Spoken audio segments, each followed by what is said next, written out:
This is SpaceTime Series 26, Episode 7. Coming up on SpaceTime. A strange signal coming from the Galactic Center. Water-rich fractured halos discovered in Gale Crater. And the spectacular green comet on its way to Earth. All that and more coming up on SpaceTime. Welcome to SpaceTime with Stuart Gary. A mysterious excess of gamma rays radiating out from the Milky Way's galactic bulge, which astronomers have long thought could be a potential signature of dark matter, may actually be a vast population of millisecond pulsars. The findings, reported in the journal Nature Astronomy, are based on new computer models which provide an alternative explanation for this galactic center excess. The galactic center excess is an unexpected concentration of gamma rays emerging from the center of the Milky Way galaxy that's long puzzled astronomers. Gamma rays are the form of electromagnetic radiation with the shortest wavelength and highest energy. One of the study's authors, Associate Professor Roland Croker from the Australian National University, says this particular gamma ray signal, known as the galactic center excess, could be coming from a specific type of rapidly spinning neutron star. Neutron stars are the superdense stellar cores of stars between 8 and 20 times the mass of our Sun, which have exploded as core collapse supernovae at the end of their lives. These blasts are so powerful they can briefly outshine an entire galaxy. And as the supernova explodes, it crushes down on itself, all the star's gravity falling inwards towards the center. With so much pressure and energy, it forces the negatively charged electrons and positively charged protons in the core of the star to squeeze together, forming neutrons, hence the star's name. And under the right conditions, these can spin up, increasing their rotation, becoming millisecond pulsars, rapidly spinning neutron stars, which are rotating at over 100 revolutions per second, like bright beacons shining in the night. However, it gets a lot more complicated than that, because the author's calculations suggest that there simply couldn't be enough neutron stars in the galactic bulge to generate the sort of levels of gamma ray excess that have been observed. So, to provide the additional input, a process known as accretion-induced collapse was introduced. Now, this causes very massive white dwarfs, known as oxygen-neon white dwarfs, to transform into millisecond pulsars. White dwarf stars are the dead stellar cores of smaller stars, like our Sun. When stars like our Sun reach the end of their lives on the main sequence and cease fusing hydrogen into helium in their cores, the balancing act between the outward push of fusion energy and the downward push of gravity ends, and gravity wins, and consequently the core starts to collapse in on itself. However, it soon reaches a limit where temperatures and pressures get high enough for a new type of fusion to take place. The helium fuses together to form oxygen and carbon. At the same time, because the core is smaller and thus further away from the surface of the star, the surface becomes cooler, turning more reddish in colour. Being further away from the core, the outer surface of the star is less gravitationally bound, so it expands outwards. The star has become a red giant. Eventually, the helium fusion in the star's core also reaches an end. And for a star like our Sun, there's not enough mass there to allow the star to convert the oxygen and carbon into heavier elements. Without enough gravitational mass to generate the pressures and temperatures to achieve this, the nuclear fusion process comes to an end and the star dies. Eventually, the star's outer gaseous envelope will separate and float away as a planetary nebula, leaving behind the now exposed white-hot stellar core. A white dwarf, which will slowly cool over the eons. And this will be the fate of our Sun in about 7 billion years from now. But if a really massive white dwarf, maybe 6 times the mass of the Sun, is in a binary system with another star, it can draw material off that stellar companion. And if it builds up enough mass, it can suddenly implode in what's called an accretion-induced collapse event, forming a very rapidly rotating neutron star, a millisecond pulsar. Croker says the new findings don't throw any doubt on the existence of the gamma ray excess signal, but it simply offers millisecond pulsars as another explanation for the potential source. Now, astronomers have previously detected gamma ray emissions coming from individual millisecond pulsars in the neighbourhood of the solar system, so we know that these objects do emit gamma rays. What the new work seems to demonstrate is that the integrated emission of a whole population of these stars, around 100,000 in number, would produce a signal entirely compatible with what we see in the galactic center excess. Now, if this discovery turns out correct, scientists will need to rethink exactly where to look for new clues to try and explain dark matter. Dark matter is a mysterious invisible substance. Scientists know it exists because they can see its impact on galaxies, preventing them flinging apart as they rotate. And they know there's a lot of it there. Calculations suggest it makes up more than 80% of the total mass of the universe. In other words, less than 20% of the universe as we know it is made up of stars and planets and people and dogs and cats, houses, cars, and everything else we think of. And if you're a scientist, understanding that you know so little about the universe comes as a rather uncomfortable realization. Croker admits the very nature of dark matter is entirely unknown, so any potential clues garner a lot of excitement. But he says that these new results are pointing to another important source of gamma ray production. And the Milky Way isn't alone. For instance, the gamma ray signal from Andromeda, the next closest really large galaxy to our own, may also be mostly due to millisecond pulsars. This signal, which is called the Galactic Center excess, was discovered about a decade ago, and it was discovered in data provided by an orbiting instrument, something called the Fermi telescope. And the Fermi telescope is an instrument that operates in the gamma ray waveband. So it detects very, very high energy photons, so particles of light which have energies about 1 billion times more energetic than optical light that we can detect with our eyes. The instrument, which is run by NASA, scans the entire sky and basically makes an updated picture of the universe as seen in gamma rays from the Earth. We have to be above the atmosphere to detect gamma rays because they don't penetrate through our atmosphere. Thankfully. Yes, that's right. It was realized by some people very early after the launch of this Fermi instrument that essentially there was a signal which was coming from the central regions of the galaxy which they couldn't explain. The signal actually looked like a very good candidate to be explained by dark matter, and a particular type of dark matter called a weakly interacting massive particle. So the idea is that we know that actually most of the matter of the universe is composed of this stuff called dark matter, but that's just a name. We actually, as scientists, don't know what dark matter is. There are various theoretical ideas, and one of the best motivated theoretical ideas for the past, say, 30 or 40 years has been that the dark matter is a type of particle called a WIMP, which means a weakly interacting massive particle. And the same sort of theoretical ideas suggested that the WIMP dark matter candidate might be able to undergo a process called self-annihilation. So that means that if two WIMPs collide with each other, they can actually annihilate. And from that annihilation, you get a spray of daughter particles, including gamma rays. We know that the dark matter density in the galaxy should reach its largest values towards the center of the galaxy. So if you wanted to look for a signal from dark matter self-annihilation from these hypothesized WIMPs, then what you might do is point your gamma ray telescope towards the center of the galaxy and look for a signal. And so the discovery of this galactic center excess signal in the Fermi data was a sort of a walks like a duck, quacks like a duck sort of argument. The signal was in the position where you might expect a dark matter signal to come from, and then there were some other details about the signal which actually made it look like a very good candidate to be supplied by these WIMP annihilations. So not only does it come from the center of the galaxy where you would expect it to come from, but it dies off in a characteristic way with distance away from the center of the galaxy. So it has a sort of a radial dependence. So it reaches a peak intensity when you're pointing right at the galactic center, and then as you increase to the angular separation from the galactic center, it dies off in intensity. Is this basically along the disk of the galaxy you're talking about, or in all directions? In all directions. So, all right. So initially the signal looked like it was basically circular, radially symmetric.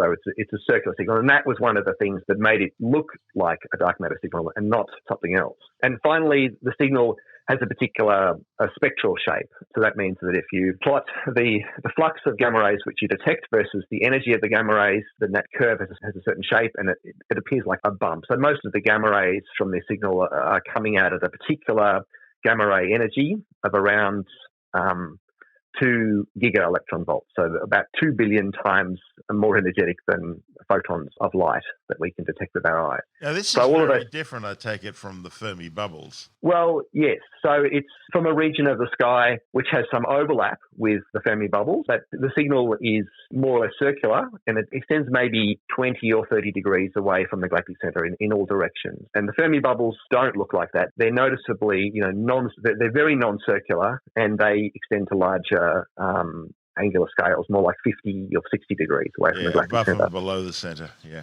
That's right, above and below the centre.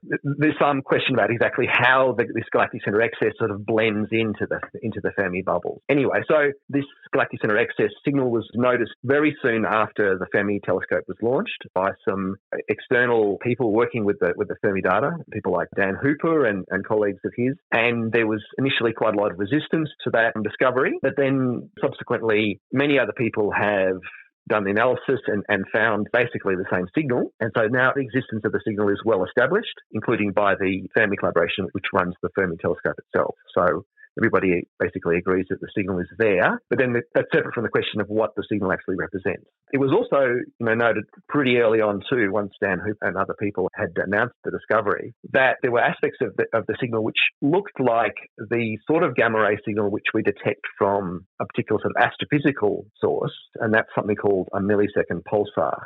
A millisecond pulsar is a neutron star which has a magnetic field and which rotates very quickly, about hundreds of times a second. And there are individual millisecond pulsars, which are relatively close to the solar system, which the Fermi instrument detects as individual gamma ray sources. And the sort of spectrum that these things produce looks quite similar to the galactic center excess. So the galactic center excess is not a point source on the sky. It's an extended, apparently diffuse region of gamma ray emission. But the idea here is that what you're seeing is the effect of a large population of these millisecond pulsars. Now there are a large population of neutron stars towards the galactic center. Right, that's right. So we have theoretical expectations about what sort of populations of these objects there might be in the regions of the galaxy. So an important development that's happened in the last couple of years is that, as I was saying before, it looked initially like the signal, the galactic center excess signal, was basically circular, and that meshed with the idea that it was dark matter. That's the expected shape that you would have, basically a featureless sort of circle, in the case that the signal really is due to dark matter. But more detailed investigation of the Fermi data suggested instead that it was not actually circular, but it in fact traced the distribution of the stars in the inner part of the galaxy. And these stars are in a structure called the galactic bulge.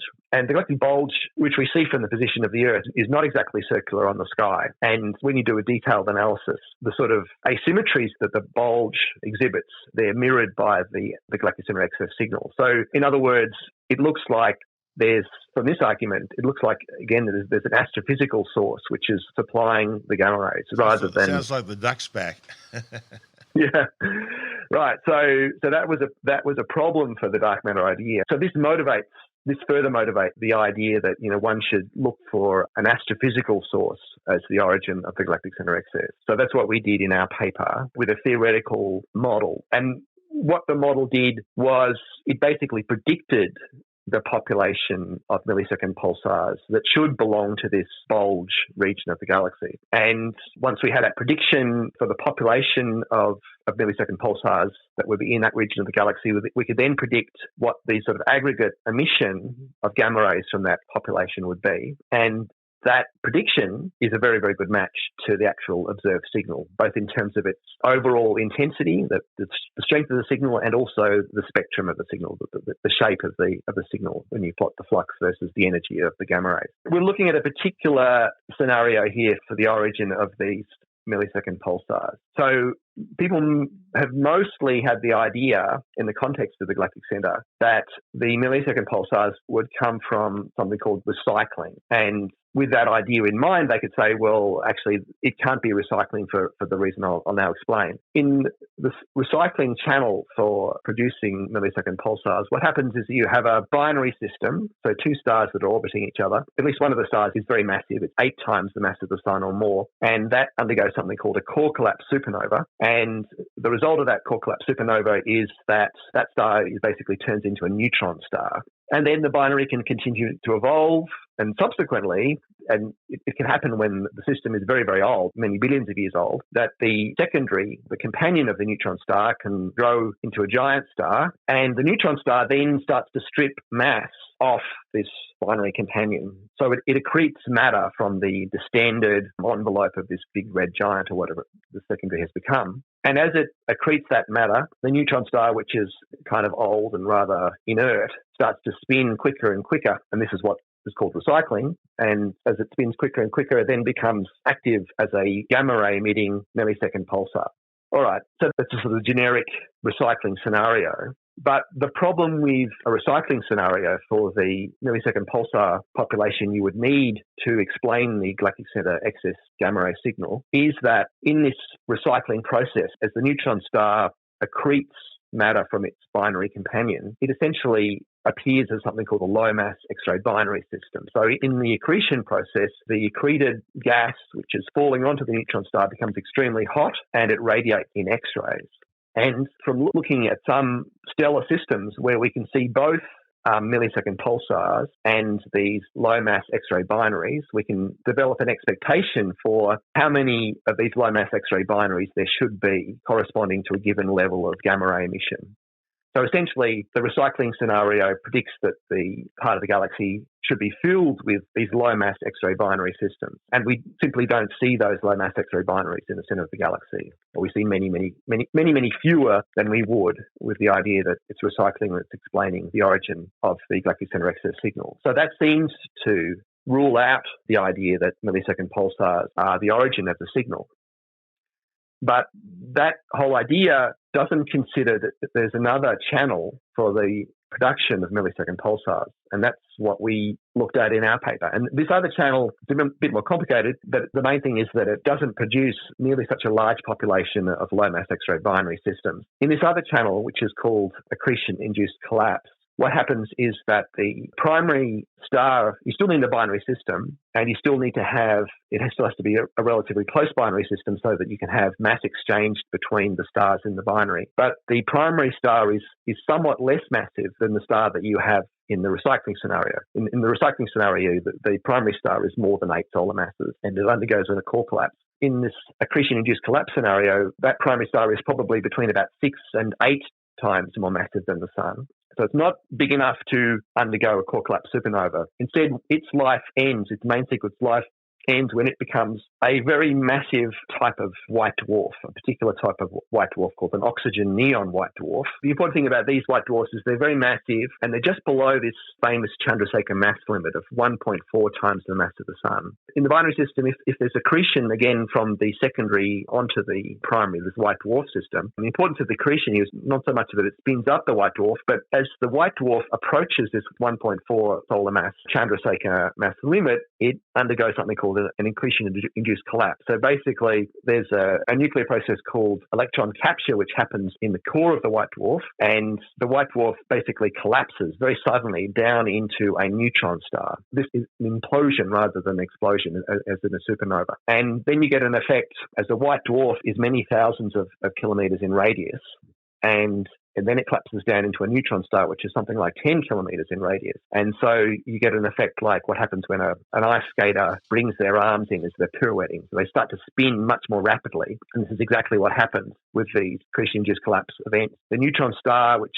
results from the collapse, is very, very rapidly rotating. So basically, you're immediately producing a millisecond pulsar, so a neutron star which is rotating, hundreds of times a second. And so we traced the evolution of this population in a numerical model, which looks at the evolution of the stars in this bulge region of the Milky Way. So these are stars which are mostly very, very old, actually. They're mostly formed something like 10 billion years ago. But the binaries with certain characteristics, the ones that are sufficiently close and with stars in the correct initial range of masses, they go on to form this population of millisecond pulsars from this accretion-induced collapse process. And what we showed is that, as I said before, that we get a population of millisecond pulsars, and the gamma ray emission from that population we can calculate, and it's a very, very good match to the galactic center excess gamma ray signal. But at the same time, and importantly, we don't predict a population of these low mass X-ray binary sources, which is more than we see from that region of the galaxy. So you can basically produce the gamma rays without producing too many X-ray point sources. That's Associate Professor Roland Croker from the Australian National University. And this is SpaceTime. Still to come, water-rich fractured halos discovered in Gale Crater, and the green comet on its way to a flyby of the Earth. All that and more still to come on SpaceTime.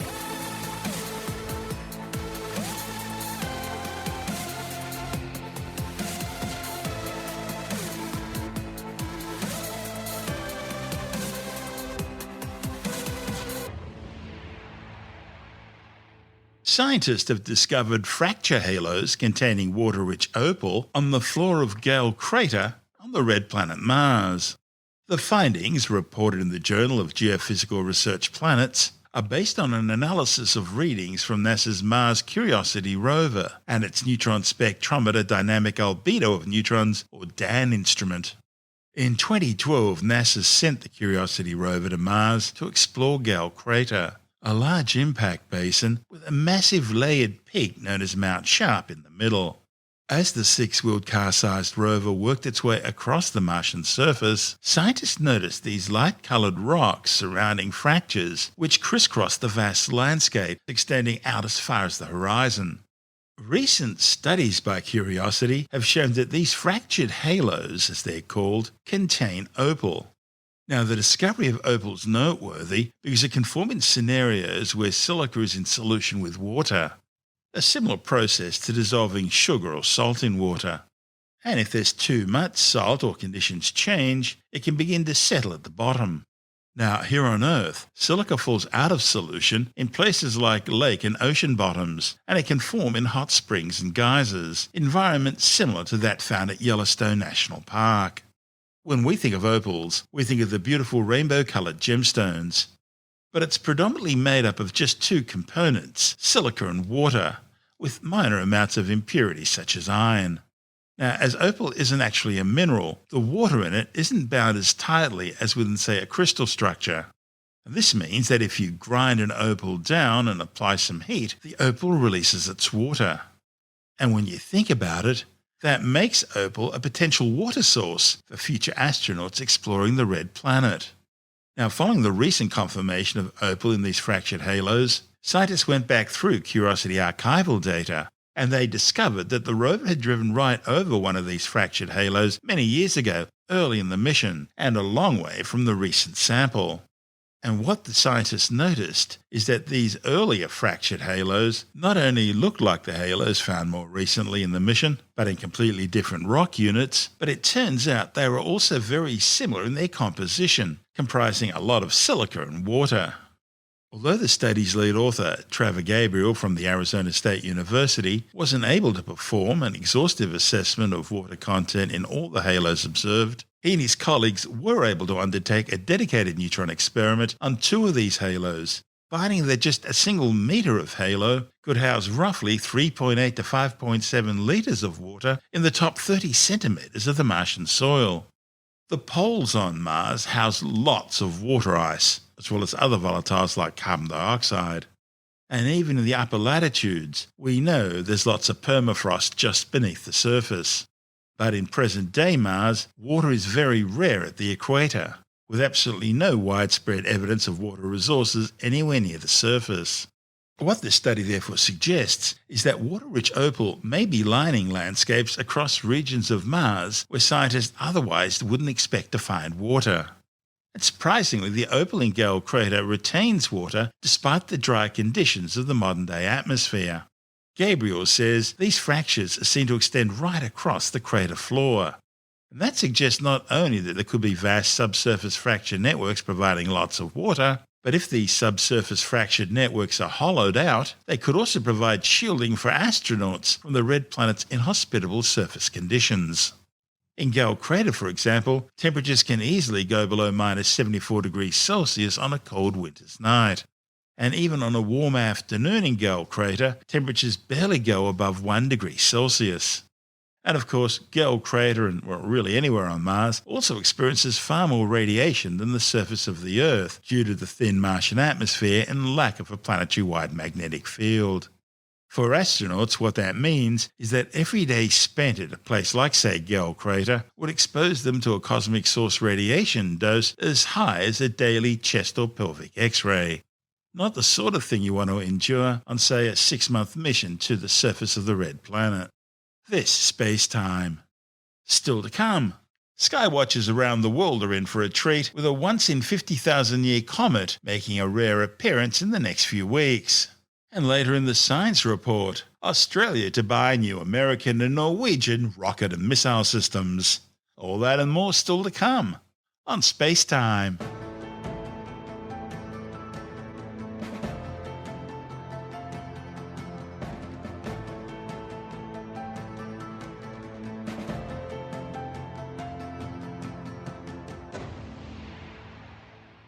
Skywatchers around the world are in for a treat, with a once-in-50,000-year comet making a rare appearance over the next few weeks. The celestial visitor, named C2022E03ZTF, was discovered last March as it passed Jupiter by astronomers with the California Institute of Technology's Wide-Field Survey camera at the Zwicky Transient Facility.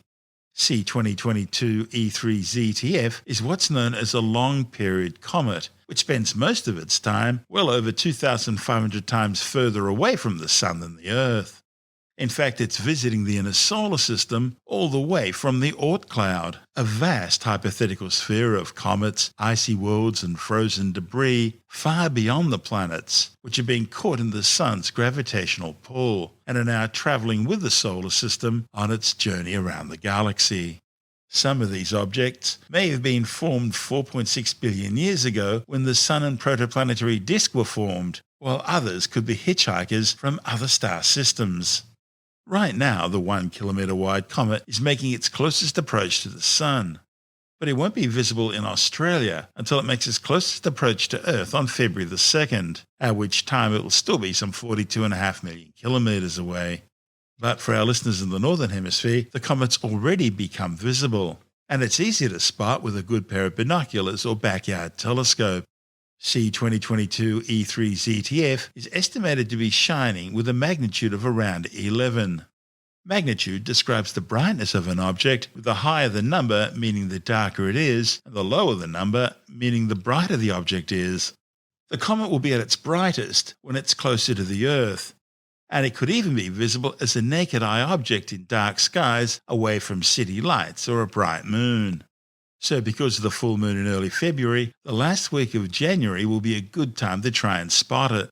Just look between the constellations of Ursa Minor and Ursa Major. Another opportunity will be around February the 10th, when it passes close to Mars. Just look for the fuzzy green dot next to the solid red dot. I say fuzzy green dot because it has a bright green aura around it, an envelope of dust and gas formed around the nucleus due to the evaporation of surface ices and internal volatiles due to the heat of the Sun. Among those closely watching the comet will be astronomers, including those from NASA's James Webb Space Telescope. They'll be studying the comet's composition and chemical makeup.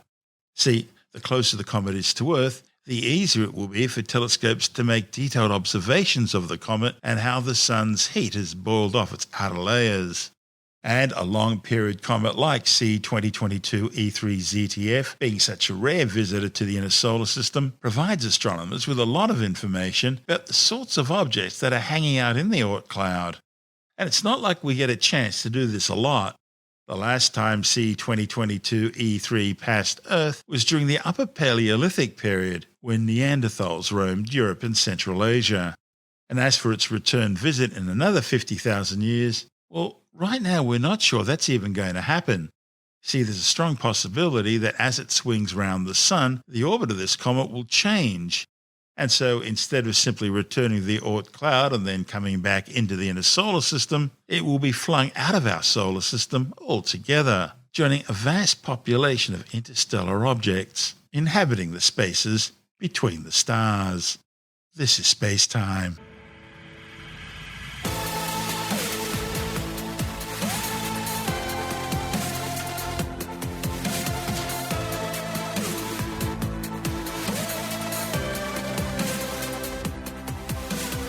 And that's the show for now. SpaceTime is available every Monday, Wednesday and Friday through Apple Podcasts, iTunes, Stitcher, Google Podcast, Pocket Casts, Spotify, Acast, Amazon Music, Bytes.com, SoundCloud, YouTube, your favorite podcast download provider, and from spacetimewithstuartgary.com. SpaceTime's also broadcast through the National Science Foundation on Science Zone Radio and on both iHeartRadio and TuneIn Radio. And you can help to support our show by visiting the SpaceTime store for a range of promotional merchandising goodies, or by becoming a SpaceTime patron, which gives you access to triple-episode commercial-free versions of the show, as well as lots of bonus audio content which doesn't go to air, access to our exclusive Facebook group, and other rewards. Just go to spacetimewithstuartgary.com for full details. And if you want more SpaceTime, please check out our blog, where you'll find all the stuff we couldn't fit in the show, as well as heaps of images, news stories, loads of videos, and things on the web I find interesting or amusing. Just go to spacetimewithstuartgary.tumblr.com. That's all one word, and that's Tumblr without the E.